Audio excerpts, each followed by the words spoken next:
Movie recap Tagalog here.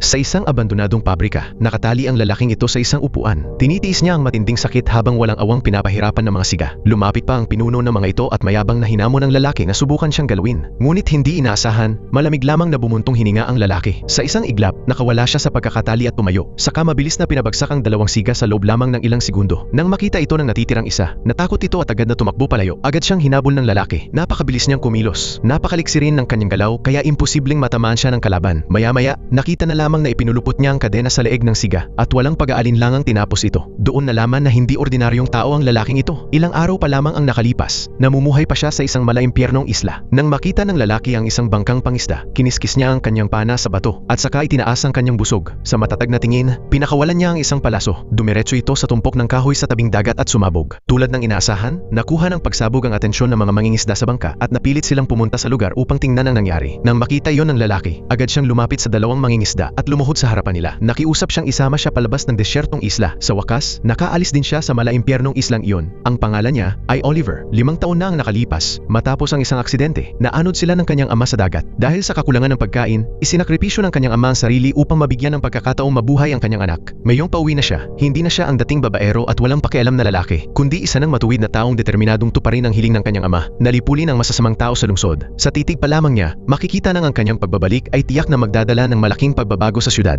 Samantala, ibinalita ng media sa buong lungsod na buhay si Oliver. Sa mga oras na iyon, nasa ospital siya para sa isang check-up. Sinabi ng doktor sa kanyang ina na 20% ng kanyang katawan ay puno ng mga peklat. Mayroon siyang second-degree burns sa kanyang likod at mga braso. Hindi bababa sa 12 buto sa kanyang katawan ang nabali at hindi pa tuluyang naghihilom. Ngunit wala siyang binanggit tungkol sa mga ito. Nang malaman ng kanyang ina ang lahat, labis siyang nasaktan. Pagkatapos, bumalik sila sa kanilang villa. Nang tutulungan sana ng driver si Oliver sa pagbitbit ng kanyang mga bagahe, agad niya itong pinigilan at sinabing kaya niya iyon mag-isa. Pagpasok niya sa bahay, hindi niya inasahang naroon din si Walter, ang financial manager ng kumpanya ng kanyang ama. Agad niyang naramdaman na may kakaiba. Matapos batiin ang kanilang yaya, mabilis niyang pinuntahan ang kanyang nakababatang kapatid na babae. Kasabay nito, ang matalik niyang kaibigang si Tommy ay agad ding pumunta sa bahay matapos mabalitaan na nakabalik na siya. Kinagabihan, naghanda ang buong pamilya ng isang marangyang salo-salo bilang pagsalubong kay Oliver. Ngunit napapansin ng lahat na palaging nakatingin si Oliver kay Walter. Nang makita ng kanyang ina na hindi na niya ito maitago, wala na siyang nagawa kundi amining kasal na siya kay Walter. Matapos malaman ang katotohanan, walang ipinakitang reaksyon si Oliver. Tumayo lamang siya, kumuha ng mansanas, binati ang kanyang matalik na kaibigan at nakababatang kapatid, saka bumalik sa kanyang silid.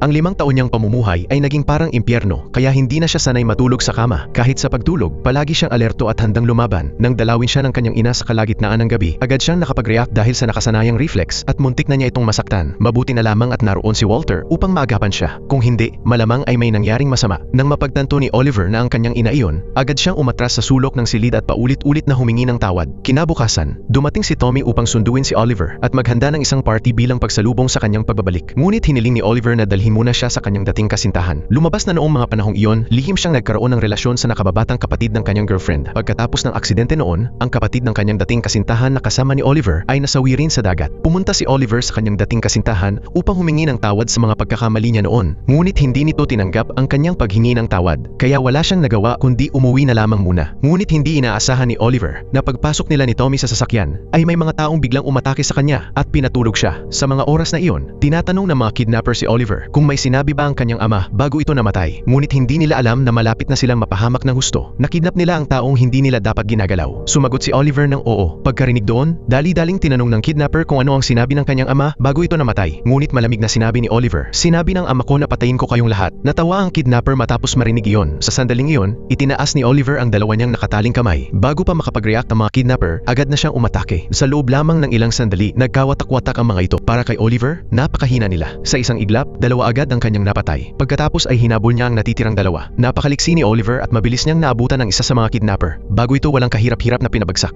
Nagmakaawa pa sa kanya ang kidnapper. Ngunit sinabi ni Oliver na masyado na itong maraming nalalaman. Pagkasabi noon, agad niya itong pinatay. Kauwi pa lamang ni Oliver nang dumating ang mga pulis upang kausapin siya. Sinabi niya sa kanila na isang lalaking may berdeng sombrero ang nagligtas sa kanila. pamilya. Ngunit halatang hindi naniwala si Officer Quentin sa kanyang kwento. Bukod pa roon, matindi rin ang galit ni Quentin kay Oliver. Lumabas na si Quentin pala ang ama ni Laurel, ang dating kasintahan ni Oliver. Ang taong halos naging bina na sana niya. Hindi pa rin matanggap ni Quentin ang pagkamatay ng kanyang bunsong anak na babae. Ngunit nang mapagtanto niyang wala na siyang ibang makukuhang impormasyon, wala na siyang nagawa kundi tumigil. Kinabukasan, bigla namang kumuha ng bodyguard ang ina ni Oliver. Kahit ayaw ni Oliver na may sumusunod sa kanya, napilitan siyang pumayag upang mapanatag ang loob ng kanyang ina. Ngunit hindi inaasahan ng bodyguard na si John, isang dating sundalo ng Special Forces, na pagtalikod niya matapos silang magkausap. Nang maayos ay bigla na lamang naglaho si Oliver. Sa mga oras na iyon, narating na ni Oliver ang matagal ng abandonadong construction site ng kanilang pamilya. Ito ang kanyang lihim na paggawaan ng mga armas at siya ring lugar ng kanyang pagsasanay. Doon ay inilabas niya ang listahang ibinigay ng kanyang ama bago ito namatay. Puno ito ng mga kriminal at iyon na rin ang simula ng kanyang planong paglilinis. Ang unang target niya ay si Adam, isang lalaking yumaman sa panloloko at pagnanakaw ng pera mula sa mahihirap. Hindi nagtagal, sa isang underground parking lot, paalis na sana si Adam nang biglang sumabog ang bombilya sa kisame. Nang lumingon sila upang tingnan ito, isang bodyguard ang biglang tinamaan ng pana at namatay agad sa lugar. Mabilis namang isinakay ng isa pang bodyguard si Adam sa kotse. Sa labas, sunod-sunod na putok ng baril ang narinig at agad na nabasag ang bintana ng sasakyan. Dali-daling yumuko si Adam habang tinatakpan ng kanyang ulo. Ngunit nang iangat niya ang kanyang ulo upang tingnan kung ano ang nangyayari sa labas, bigla siyang hinila palabas ng sasakyan.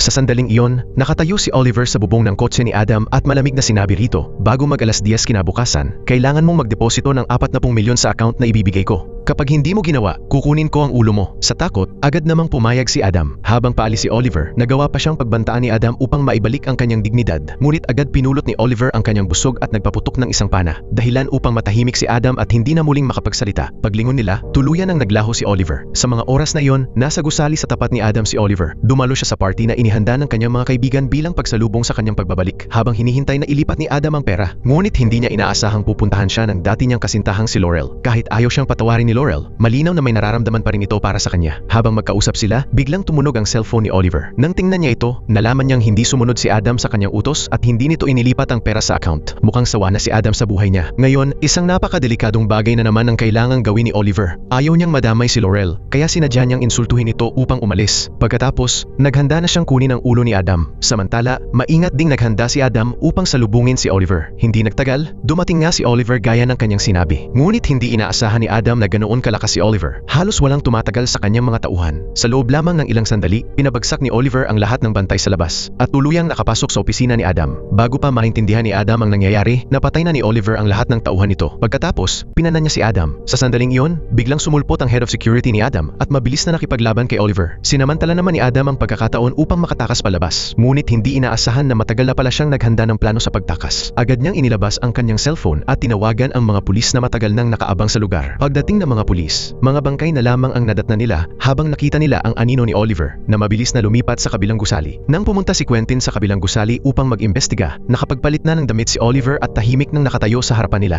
Dahil walang nahanap na ebidensya, wala nang nagawa si Quentin kundi umatras. Ngunit naging kahina-hinala ito para kay Tommy dahil nagkaroon sila ng party sa gusaling iyon at kasabay naman noon ay inatake si Adam sa katabing building. Mas lalo pa siyang nagtaka nang mapagtanto niyang ang umatake ay ang misteryosong lalaking nakamaskara na siyang nagligtas sa kanila noong nakaraang araw. Napakaraming pagkakataong tila sobrang tugma para maging simpleng aksidente lamang. Kinabukasan, biglang nawala sa account ni Adam ang 40 milyon, dahilan upang magalit siya ng husto. Ngunit kahit anong gawin niya, hindi niya malaman kung paano ito nangyari. Ang palasong pinana ni Oliver kay Adam ay may nakakabit palang wiretap upang makakuha ng impormasyon. Samantala, karamihan sa mga mahihirap na naloko ni Adam ay biglang nakatanggap ng pera sa kanilang mga bank account. Pagkatapos, binura ni Oliver ang pangalan ni Adam sa listahan. Kasabay nito, nagsimulang magbulong-bulungan ang mga tao sa lungsod tungkol sa paglitaw ng isang tagapagdala ng hustisya. Tinawag nila itong bayani na Green Arrow. At habang nakatingin si Oliver sa larawan ng kanyang ama, itinakda naman niya ang susunod niyang target, isang lalaking nagnakaw ng pensyon ng mga manggagawa. Sa rooftop ng isang gusali, hinarap ni Oliver ang napakaraming bodyguard gamit lamang ang kanyang busog at pana. Ngunit hindi siya natinag kahit kaunti. Isa-isa niyang pinabagsak ang mga ito. Sa kanyang mga kamay, ang busog at pana ay tila naging pinakamapanganib na sandata sa mundo. Sa loob lamang ng maikling oras, natalo niya ang lahat ng tauhan ng sindikato. Pagkatapos, kinaladkad niya ang boss papunta sa ventilation shaft. Hinawakan ito sa ulo at muntik nang ipasok doon, dahilan upang matakot ito ng husto at paulit-ulit na magmakaawa. Sinabi ni Oliver na kailangan itong isauli kinabukasan ang lahat ng pensyon ng mga manggagawa, kung hindi ay mamamatay ito. Pagkasabi noon, buong yabang siyang umalis. Kinabukasan, nakita ng pamilya ni Oliver sa balita na naglabas ang masamang negosyante ng 30 milyon upang isauli ang pensyon ng lahat ng retiradong manggagawa. Matapos ang misyong iyon, agad namang tinutukan ni Oliver ang susunod niyang target, isang drug lord sa lungsod na nagngangalang Martin. Dahil may tauhan itong nagbunyag ng kanyang mga krimen, walang awa niyang pinatay ang sariling tauhan. tauhan. Ang dating kasintahan ni Oliver na si Laurel ang abogado ng biktima. Ngunit dahil wala siyang sapat na ebidensya, hindi niya mapakulong si Martin. Habang bumabalik si Martin sa kanyang hideout upang pagalitan ng abogado at utusan itong ayusin agad ang kaso, bigla na lamang namatay ang mga ilaw sa buong lugar. Kasunod noon ay ang sunod-sunod na tunog ng labanan. Pagsindi muli ng ilaw, lahat ng tauhan ni Martin ay patay na. Bago pa niya maintindihan ang nangyayari, biglang nagdilim ang kanyang paningin at nawalan siya ng malay. Pagmulat ni Martin ng kanyang mga mata,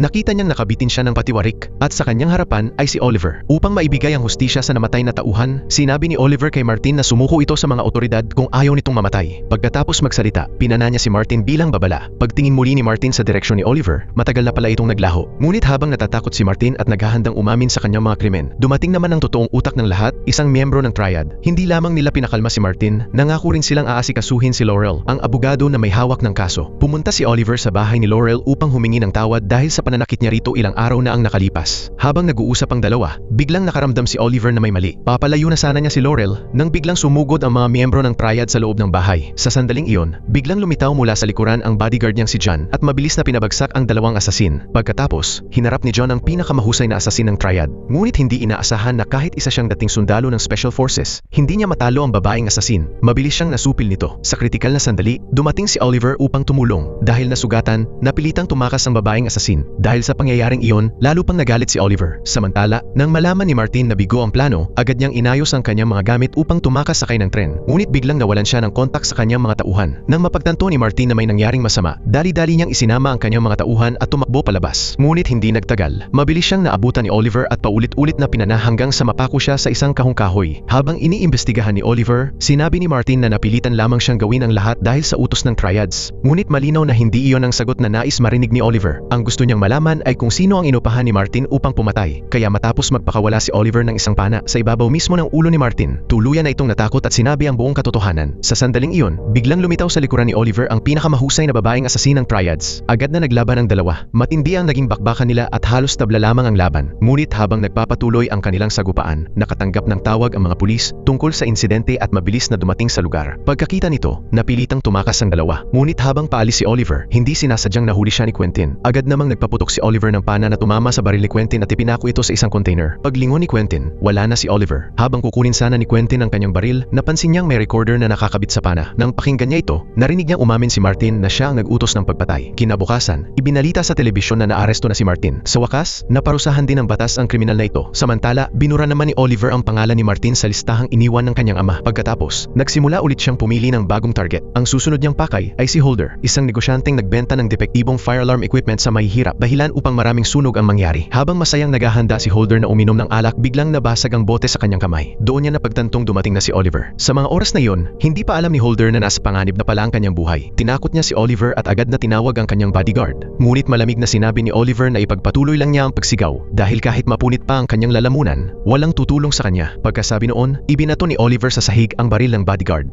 Dahil dito, agad na kinabahan si Holder. Ngunit habang galit na tinatanong ni Oliver kung ilang inosenteng tao na ang kanyang pinapatay dahil sa kasakiman, hindi niya alam na may sniper sa malayo na nakatutok kay Holder. Biglang umalingaw-ngaw ang putok ng baril at tinamaan si Holder. Mabilis ang reflexes ni Oliver, kaya agad siyang gumanti ng 2 putok bago tumakbo palayo. Kahit mabilis siyang nakapag-react, bahagya pa rin siyang tinamaan ng bala. Nang tingnan niya si Holder, matagal na pala itong patay. Pagkakita nito, agad na umalis si Oliver sa lugar. Pagbalik niya sa kanyang base, matapos gamutin ang sugat, binura niya ang pangalan ni Holder sa listahan. Ngunit maya-maya ay bigla siyang nakaramdam ng matinding pagkahilo at panlalabo ng paningin. Agad niyang napagtanto na may lason ng bala. Mabilis siyang lumapit, binuksan ang isang kahon, kinuha ang gamot sa loob at isinubo ito. Pagkatapos ay uminom siya ng tubig bago tuluyang mawalan ng malay. Pagkagising niya, kumuha siya ng cotton swab upang punasan ng dugo at alamin kung anong uri ng lason ang ginamit. Nang malaman niyang isa itong napakabihirang uri ng lason, mabilis niyang sinuri ito gamit ang computer at natuklasan niyang isang kilalang asasin lamang ang mahilig gumamit nito. Ang taong iyon ay si Floyd, isang tanyag na asasin sa underground world na kilala bilang Gunman of Death. Matapos makuha ang impormasyon tungkol kay Floyd, mabilis na natunto ni Oliver ang kanyang pinagtataguan at agad na nagtungo roon. Ngunit karapat-dapat nga sa reputasyon si Floyd bilang pinakamahusay na asasin. Sa mismong sandaling sipain ni Oliver ang pinto, agad siyang natunugan ni Floyd at mabilis na gumanti ng atake. Sa gitna ng gulat, 2 lamang na putok ang naiganti ni Oliver kay Floyd. Matapos sumiklab ang matinding barilan, sinilip ni Oliver ang loob ng bahay upang hanapin si Floyd. Ngunit nakatakas na pala ito. Hindi na nag-aksaya pa ng oras si Oliver. Kinuha niya ang computer na tinamaan ni Floyd at agad na umalis. Kinabukasan, pumunta si Oliver sa kumpanya upang hanapin si Felicity na nagtatrabaho sa IT department. Hiniling niya rito na kunin ang lahat ng data mula sa computer ni Floyd. Matapos suriin ni Felicity ang laman nito, nalaman ni Oliver na ang file sa computer ay blueprint ng isang auction building. Ibig sabihin, bukod sa pagpatay kay Holder, Walter, may iba pang mas malaking plano si Floyd. Nagkataon namang may ginaganap na engranding pulong sa gusali ng gabing iyon, kaya maraming taong papasok at lalabas. Dahil hindi alam kung sino ang target ni Floyd, imposibleng maprotektahan ito kung si Oliver lamang ang aasahan. Kaya naman pinuntahan ni Oliver si Quentin at sinabi rito ang tungkol sa sitwasyon. Hiniling ni Oliver kay Quentin na magpadala ng mga tauhan para magbigay ng proteksyon at pagkatapos ay umalis siyang puno ng kumpiyansa. Kahit ayaw makipagtulungan ni Quentin sa bayaning Green Arrow, bilang isang pulis ay nagpadala pa rin siya ng mga tao upang tiyakin ang seguridad.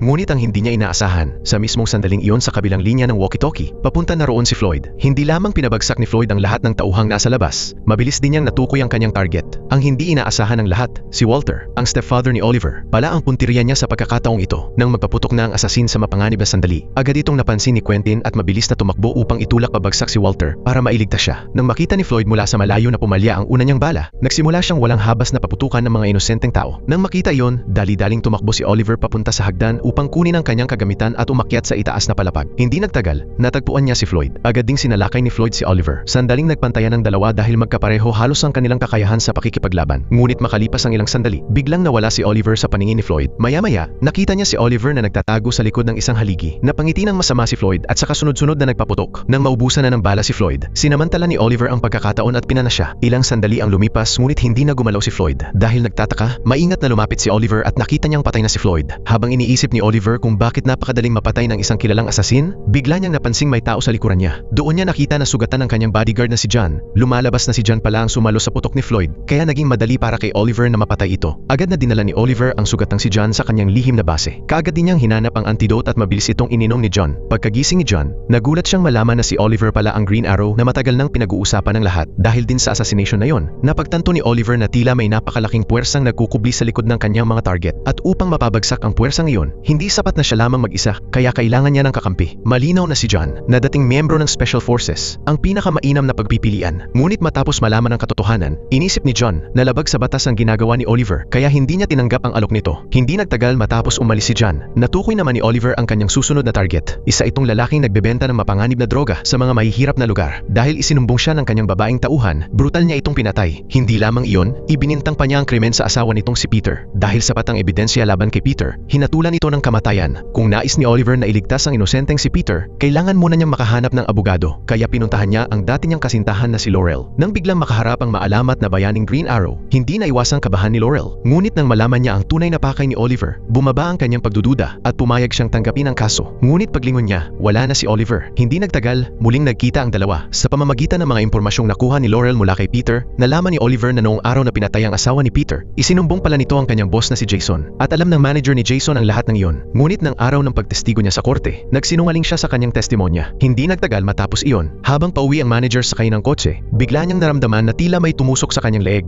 Nang alisin niya ang bagay na nakatusok sa kanyang leeg, agad siyang nawalan ng malay. Pagkagising niya, natagpuan niya ang sarili na nakatali sa riles ng tren, at sa kanyang harapan ay si Oliver na nakasuot ng costume ng Green Arrow. Binigyan ni Oliver ang manager ng dalawang pagpipilian. Una, sabihin ang totoo. Pangalawa, hintayin ang pagdating ng tren. Dahil sa matinding takot, mabilis na sinabi ng manager ang lahat ng nalalaman niya. Sinabi rin niya kay Oliver na noong araw na pinatay ang asawa ni Peter, ibinigay nito sa kanya ang lahat ng files, at ang mga iyon ay nasa kanyang briefcase ngayon. Matapos makuha ang sagot, agad na pinuntahan ni Oliver ang briefcase ng manager. Sa oras ding iyon, malapit nang dumating ang tren sa kinaroroonan ng manager. Mabilis na pinana ni Oliver ang lubid upang mapalaya ito. Pagkatapos ng lahat, biktima rin lamang ng pananakot ang manager, kaya ayaw na ni Oliver na pahirapan pa siya. Mabilis niyang ibinigay kay Laurel ang mga files. Hindi inasahan ng kawawang si Laurel na nang dalhin niya ang mga dokumentong iyon sa hukom. Sinabi nitong ang mga files ay nagpapatunay lamang na nagsinungaling ang manager sa kanyang testimonya, ngunit hindi nito napapatunayang inosente si Peter. Dahil doon, tinanggihan ng hukom ang apela. Wala nang ibang magawa si Laurel, kaya sinabi na lamang niya kay Oliver ang nangyari. Ayon sa kanya, tapos na ang lahat. Wala nang makapagliligtas kay Peter, maliban na lamang kung kusang aamin ang tunay na salarin na si Jason. Ngunit imposible iyon. Ngunit hindi alam ni Laurel na para kay Oliver, walang imposible. Hindi nagtagal, biglang nagpakita si Oliver sa harapan ni Jason at hiniling na kusang umamin ito. Ngunit alam ni Jason na kapag umamin siya, tiyak na kamatayan ang kahahantungan niya. Wala na rin naman siyang mawawala. Nang makita yun ni Oliver, hindi na siya nagsayang pa ng salita at agad siyang nagpaputok ng pana na tumama sa kamay ni Jason at ipinako ito sa pader. Sa sandaling iyon, biglang tumunog ang telepono ni Jason, kaya kinuha iyon ni Oliver. Sa pag-uusap ni na Jason at ng kanyang mga tauhan, nalaman niyang natatakot ang mga ito na makulong, kaya inutusan ni Jason ang kanyang mga tauhan na pasukin ang kulungan upang patayin si Peter. Nang malaman iyon ni Oliver, hindi na siya nag-aksaya ng oras. Pinatulog niya si Jason sa pamamagitan ng pagpapatumba rito at agad na tumakbo papunta sa kulungan. Sa oras na iyon, nagsimula na ring kumilos ang mga tauhan ni Jason sa loob ng bilangguan. Mabilis na nagkagulo roon. Nagkataon ding dumating si Laurel upang muling kausapin si Peter at mag-imbestiga pa. Sa mapanganib na sandali, nagsuot si Oliver ng uniforme ng pulis upang makapasok sa kulungan at agad niyang nailigtas ang dalawa. Pagkatapos, mabilis silang tumakbo papunta sa labasan ng kulungan. Ngunit nang malapit na silang makalabas, biglang sinugod si Oliver ng isang tauhang nagtatago sa sulok. Pagkatapos ay itinulak nito si Laurel sa bakal na bakod bago marahas na ibinagsak sa sahig. Minalas ang lalaking iyon dahil nakaharap niya si Oliver. Nang makita ni Oliver na sinasaktan nito si Laurel, labis siyang nagalit. Agad niyang pinabagsak ang tauhan at paulit-ulit itong sinuntok sa mukha. Nang makita ni Laurel na halos mapatay na ang lalaki sa bugbog, agad siyang nakiusap kay Oliver na tumigil dahil doon nakaligtas ang tauhan. Sa sandaling iyon, dumating ang maraming pulis. Sinamantala naman ni Oliver ang pagkakataon upang makatakas palabas ng kulungan. Ilang sandali matapos makaalis si Oliver, nakita ni Quentin si Laurel at ibinigay rito ang magandang balita. Umami na ang mga tauhang nahuli ng pulisya. Inutusan daw sila ni Jason na patayin si Peter at ang asawa nito. Sa wakas, napatunayang inosente si Peter at siya ay pinalaya. Samantala, si Jason na gumawa ng napakaraming kasamaan ay haharap sa kaparusahan ng batas. Hindi nagtagal, pinuntahan ni John si Oliver. Matapos ang maingat na pag-iisip, pumayag na rin siyang sumama at tumulong kay Oliver. Ngunit sa mismong sandaling iyon, biglang sinalakay ng mga pulis ang bahay at dinakip si Oliver. Sinabi ni Quentin kay Oliver na pinaghihinalaan nila itong si Green Arrow at mayroon silang ebidensyang magpapatunay nito, kaya agad nila itong inaresto. Ngunit ang hindi inaasahan ng lahat, kahit napakaraming ebidensya laban sa kanya, mariing itinanggi ni Oliver na siya ang Green Arrow. Sinabi rin niyang wala siyang kasalanan at siya ay pinagbintangan lamang. Gayunpaman,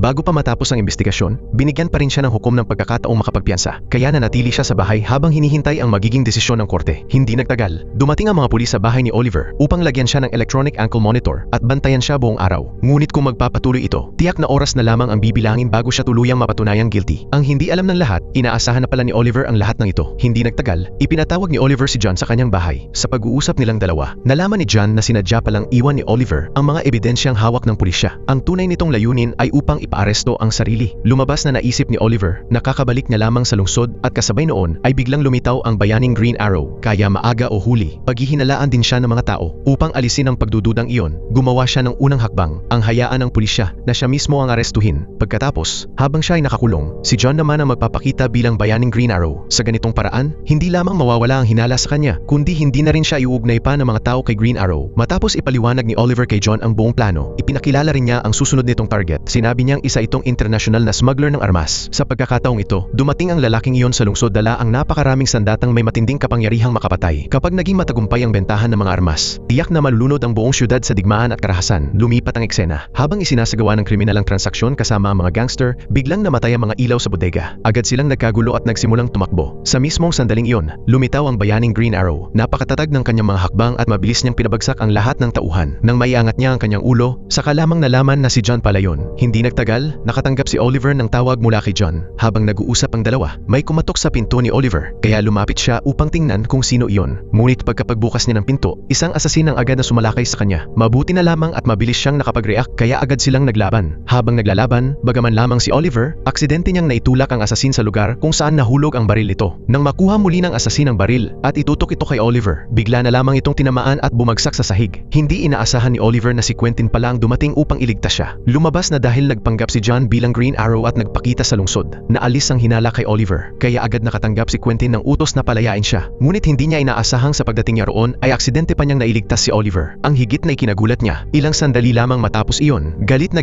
pinuntahan ng ina ni Oliver ang isang opisina at kumprontahin ang lalaking naroon. Sa pag-uusap nilang dalawa, nalaman na ang lalaking iyon pala ang nagpadala ng asasin upang patayin si Oliver. Matapos itong paulit-ulit na magpaliwanag, hindi na ipinagpatuloy ng ina ni Oliver ang usapin. Ngunit bago siya umalis, mahigpit niya itong binalaan na huwag gagalawin ang kanyang anak. Sa pag-uusap nilang iyon, malinaw na may malalim na koneksyon ang ina ni Oliver sa lalaking iyon. Samantala, tatlong armadong magnanakaw na nakasuot ng maskara ang biglang nang hold up sa isang bangko. Habang abala sila sa pagkuha ng pera, hindi nila alam na kabilang sa mga hostage ang isang pulis. Nang akmang arestuhin ng pulis ang mga magnanakaw, agad siyang pinigilan ng isang empleyado ng bangko na nasa tabi niya. Ngunit matapos niyang ipakita ang kanyang police ID, sa sobrang kaba ng empleyado ay nakagawa ito ng malakas na ingay na agad nakaagaw sa atensyon ng mga holdupper. Walang pag-aatubiling pinagbabaril ng mga magnanakaw ang pulis at agad itong pinatay. Nang marinig ng isa pang holdupper ang putukan, mabilis itong lumabas at galit na pinagalitan ang kanyang mga kasamahan. Sa sandaling iyon, dumating ang napakaraming pulis sa paligid ng bangko. Ngunit nang gamitin ng mga pulis ang loudspeaker upang hikayatin ang mga holdupper na sumuko, bigla namang nagsilabasan mula sa bangko ang maraming taong nakasuot ng maskara. Habang sinusuri ng pulisya ang mga taong iyon, lihim na nakatakas ang tunay na mga holdupper sa pamamagitan ng tunnel na inihanda nila ng maaga. Sa kabilang banda, abala sina Oliver at John sa pagsasanay ng pakikipaglaban. Pagkatapos ng kanilang training, aksidente nilang napanood ang balita tungkol sa bank robbery. Hindi makapaniwala si John na bukod sa mga target na nasa listahan, tila wala nang pakialam si Oliver sa ibang tao. Kahit pilit siyang kinumbinsi ni John, hindi pa rin nagbago ang isip ni Oliver. Ngunit pagdating ni Oliver sa bahay, biglang tumawag si John at sinabing may isang target mula sa listahan. Dahil natatakot itong siya na ang susunod na puntirya, nagtangkang magpakamatay at kasalukuyang nasa ospital. Pagkarinig ng balita, agad na nagtungo si Oliver sa ospital. Ngunit pagdating niya roon, nalaman niyang nagsinungaling si John. Lumabas na ang pulis na binaril ng mga holdupper ay hindi pa patay, kundi malubhang sugatan at nasa kritikal na kondisyon. Hindi lamang iyon, upang mabigyan ito ng mas maayos na gamutan, ginamit ni John ang credit card na ibinigay ni Oliver upang mailipat ang pulis mula sa county hospital papunta sa city hospital. Sa sandaling iyon, dumating ang asawa ng sugatang pulis upang magpasalamat sa kanila. Nang marinig ni Oliver ang taus-pusong pasasalamat ng babae, nakaramdam siya ng matinding awa. Isang pulis ang nasugatan habang ipinagtatanggol ang hustisya. Ngunit hindi man lamang ito nabigyan agad ng pinakamahusay na paggamot. At higit sa lahat,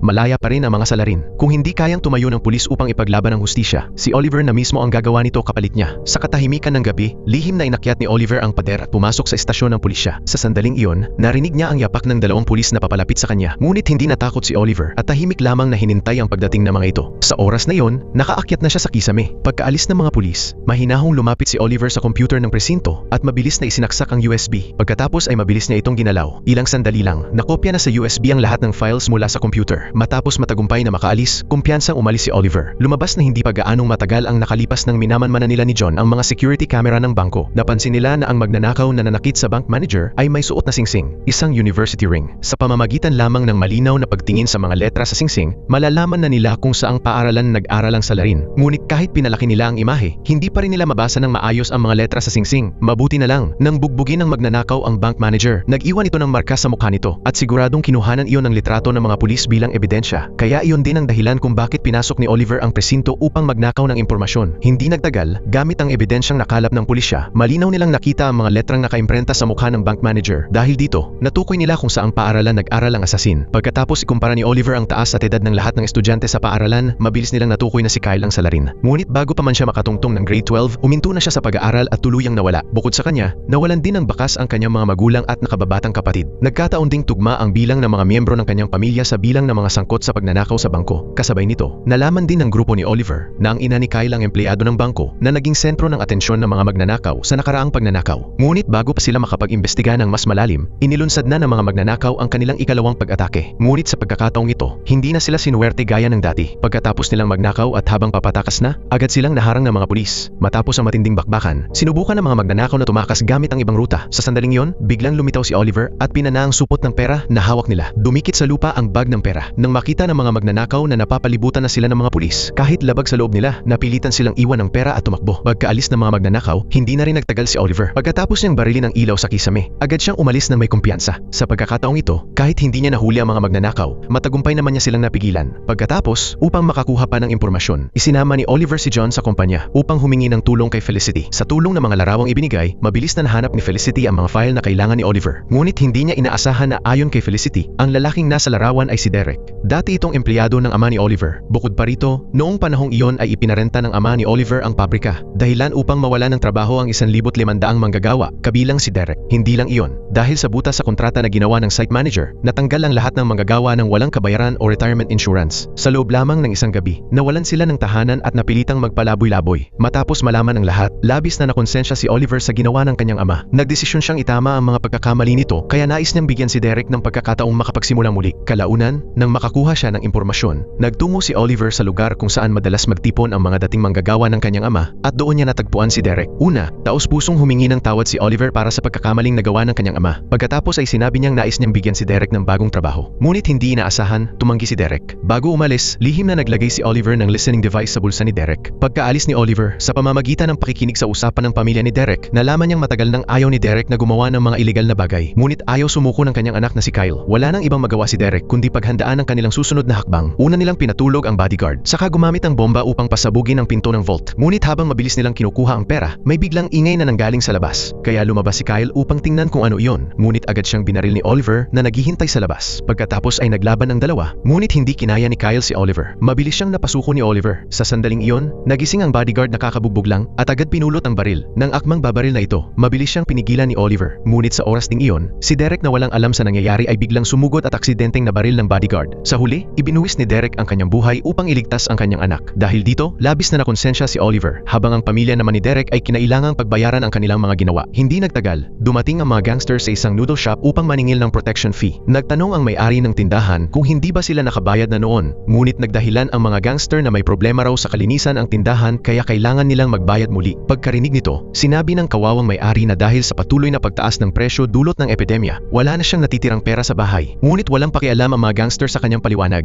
Pinagtutulak nila sa sahig ang lahat ng tubig at alak na nasa mesa. Pagkatapos ay inutusan ng kanilang mga tauhan na hulihin ang may-ari ng noodle shop at putulin ang kamay nito. Sa kritikal na sandali, biglang nabaril ang ilaw ng tindahan at nagdilim ang paligid. Pagkatapos, isang tao ang biglang sumugod papasok sa tindahan. Ang taong iyon ay si Oliver. Ngunit sa pagkakataong iyon, may isa pang misteryosong tao ang lumitaw at isa-isang binaril ang lahat ng gangster. Nang makita iyon, agad pinigilan ni Oliver ang misteryosong tao at nagsimulang maglaban ng dalawa. Walang laban ang misteryosong tao kay Oliver. Hindi nagtagal ay mabilis itong napabagsak ni Oliver. Ngunit nang makita niya ng malinaw ang mukha nito, labis siyang nagulat. Pamilyar pala sa kanya ang taong iyon. Lumabas na hindi pa gaanong katagal ang nakalipas nang bumisita si Oliver sa kumpanya ng kanyang ina at aksidenteng nakita ang kanyang ina na may kausap. Ngunit habang nag-uusap ang dalawa, biglang lumitaw ang isang asasin. Bago pa makapagsalita si Oliver, agad na binaril at napatay ang taong kausap ng kanyang ina. Buti na lang, hindi napahamak ang kanyang ina. Pagkatapos, hinabol ni Oliver ang asasin. Ngunit sa huli, ay nakatakas pa rin ito. Pagbalik sa kasalukuyan, bumalik si Oliver sa kanilang lihim na base. Matapos ang ilang investigasyon, nalaman niyang ang biktima ay isang taong kamakailan lamang nakipagtrabaho sa kumpanya ng kanyang ina at ang pinuno ng kumpanyang iyon ay si Frank. Si Frank ay hindi lamang may-ari ng isang architectural company kundi isa ring mafia boss. Dahil dito, marami siyang kaaway. Upang mahanap ang tunay na utak sa likod ng lahat, napagdesisyonan ni Oliver at John na pasukin ang organisasyon ni Frank. Kaagad pagkatapos, ginamit ni Oliver ang pangalan ng kumpanya ng kanyang ina upang makipagkita kay Frank. Tuwang-tuwa si Frank na makita si Oliver dahil ang proyektong balak pagtulungan ng kumpanya nila at ng kumpanya ng ina ni Oliver ay maaaring magligtas sa kanyang negosyo mula sa pagkalugi. Kaya kailangan niyang makuha ang tiwala ni Oliver. Habang masayang nag-uusap ang dalawa, may isang magandang babae na pumasok sa silid. Nang makita ito, hindi maiwasang mapatitig agad si Oliver sa babae. Iyon pala ang anak ni Frank. Dahil aalis ang babae, lumapit muna ito upang batiin ang kanyang ama. Nang paalalahanan siya ni Frank na mag-ingat sa paglabas, dumating naman ang isa sa mga tauhan ni Frank at sinabing may mahalagang bagay itong kailangang asikasuhin agad. Pagkarinig nito, sinabi ni Oliver na bibisita na lamang siya sa ibang araw. Ngunit paano naman papayag si Frank na basta na lang umalis si Oliver? Kaya agad niyang tinawag ang kanyang anak papasok sa silid. Hindi inaasahan. Upang makuha ang kooperasyong gusto niya, inutusan niya ang kanyang anak na samahan si Oliver na kumain sa labas. Hindi nagtagal, magkasamang lumabas sina Oliver at ang babae at nagtungo sa isang restaurant. Habang masaya silang nagkukwentuhan, nakatanggap si Oliver ng tawag mula kay John. Sa telepono, sinabi ni John na may mahalaga itong kailangang ipaalam kay Oliver. Kaya pinatay ni Oliver ang tawag at naghanda ng magbayad upang umuwi. Ngunit hindi inaasahan, kusang hinawakan ni Helena ang kamay ni Oliver, dahilan upang bumilis ang tibok ng puso nito. Ngunit bilang isang taong may matibay na kalooban, tumayo pa rin si Oliver at umalis sa restaurant. Pagkalabas niya, agad niyang tinawagan si John. Sinabi ni John na ang mga tauhan ni Frank ay nag-ikot upang sapilitang maningil ng protection fee. 5 tao na ang nabugbog at naospital, at ang susunod na malas na target ay ang may-ari ng noodle shop. Dahil dito, agad nagtungo si Oliver sa noodle shop na binanggit ni John. Sa mismong sandaling muntik nang mapatay ang may-ari, dumating si Oliver upang iligtas ito. Ngunit hindi inaasahan ni Oliver na ang asasin na matagal na niyang hinahanap ay si Helena, ang babaeng kasalo niya lang sa hapunan kanina. Mas lalo pang ikinagulat ni Oliver nang malaman niyang ang mga taong nilabanan ni Helena ay pawang mga tauhan mismo ng kanyang ama. Ang isa ay isang taong nakatuon sa pagtatanggol ng hustisya, habang ang isa naman ay nilamon ng paghihiganti dahil sa pag-ibig. Ngunit hindi inaasahan, pareho silang dinukot ng magkasama. Ang hindi nila alam, ang taong dumukot sa kanila ay tauhan pala ng ama ni Helena. Lumabas na noong naglalaban sila sa noodle shop, aksidenteng nahulog doon ang kwintas ni Helena at nagkataong napulot ito ng tauhan ng kanyang ama. Dahil dito, nabunyag ang kanyang pagkatao. Sa pag-uusap ng dalawa, tuluyan nang naunawaan ni Oliver kung bakit labis na galit si Helena sa kanyang ama.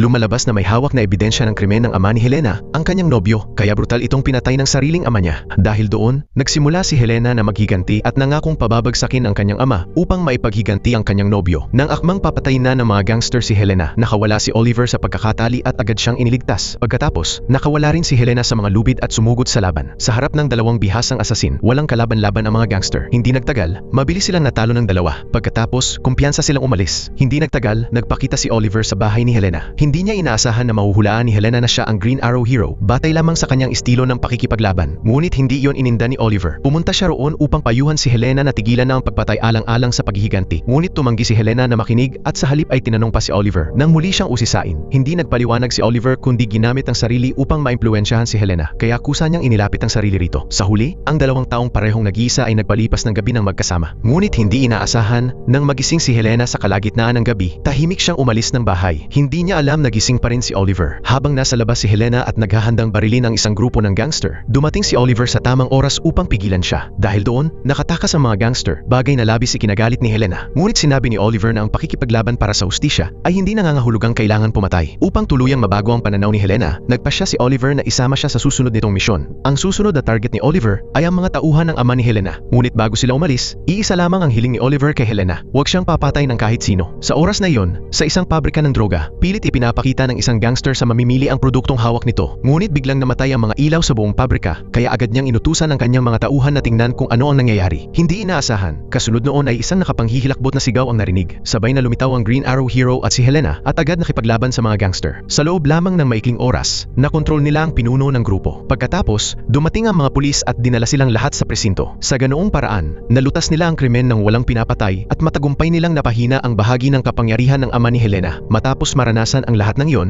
tuluyan nang nagbukas ng damdamin si Helena. Unti-unti niyang sinimulang bitawan ang galit na matagal niyang kinimkim. Ngunit hindi inaasahan ni Oliver na ang susunod na mangyayari ay magwawalang saysay sa lahat ng kanyang pagsisikap. Kagagaling lamang ni Oliver at Helena sa isang date sa hotel upang kumain. Nagkataon namang nakasalubong nila sina Laurel at Tommy. Nagde-date rin ang dalawa kaya magalang silang inimbitahan ni Oliver na sabay ng kumain. Hindi inaasahan, binaliwala ni Laurel ang pagtutol ni Tommy at pumayag sa alok ni Oliver. Dahil dito, nauwi sa iisang mesa ang apat. Ngunit habang kumakain, nakita ni Helena kung gaano kasayang magkausap sina Laurel at Oliver, dahilan upang makaramdam siya ng matinding selos. Dahil dito, agad niyang iniwan ang restaurant at nakipaghiwalay kay Oliver. Doon nagtapos ang bago pa lamang nilang relasyon. Kagabi lamang ay masaya pa silang magkasama. Ngunit ngayon ay magkahiwalay na sila ng landas. Dahil dito, muling nagliyab ang galit na pilit ng binibitawan ni Helena. Hindi nagtagal, dumating siya sa isang base ng triad. Bago pa makareaksyon ng mga tauhan doon, agad niya silang pinagbabaril at pinatay. Pagdating niya sa harap ng pinuno ng triad, hinintay muna niyang matapos ito sa pagsasalita bago niya ito walang awang barilin hanggang mamatay. Pagkatapos, lumapit si Helena sa taong sinadya niyang buhayin at sinabi rito na lahat ng nangyari ay utos ni Frank. Nang maramdaman ni Oliver na may mali, agad siyang nagtungo upang pigilan si Helena. Ngunit huli na ang lahat. Hindi lamang nagtagumpay ang plano ni Helena, kundi nakapagdala na rin ng mga tao ang triad upang lusubin ang villa ni Frank. Sa pagkakataong iyon, napagtanto ni Frank na malaki ang problema kaya dali-dali niyang kinuha ang mahahalagang dokumento at tumakas. Ngunit hindi inaasahan ni Frank na pagkalabas pa lamang niya ng silid ay agad siyang hinarang ng pinakamahusay na asasin ng triad. Sa mismong sandaling iyon, dumating si Oliver sa tamang oras at pinana ang babaeng asasin, dahilan upang masugatan ito at mailigtas si Frank. Nang makita iyon, agad namang sinamantala ni Frank ang pagkakataon upang tumakas. Ngunit hindi inaasahan ni Frank na bago pa siya makalayo ay tinamaan na siya ng pana sa binti. Mas lalo pa siyang nagulat nang makita niyang si Helena pala ang bumaril sa kanya. Galit na tinanong ni Helena ang kanyang ama kung bakit nito pinatay ang kanyang kasintahan. Ngunit sinabi lamang ni Frank na ginawa niya iyon para raw sa ikabubuti ni Helena. Nang akmang papatayin na ni Helena ang kanyang ama, biglang dumating si Oliver at pinana ang busog na hawak nito. Sa sobrang galit,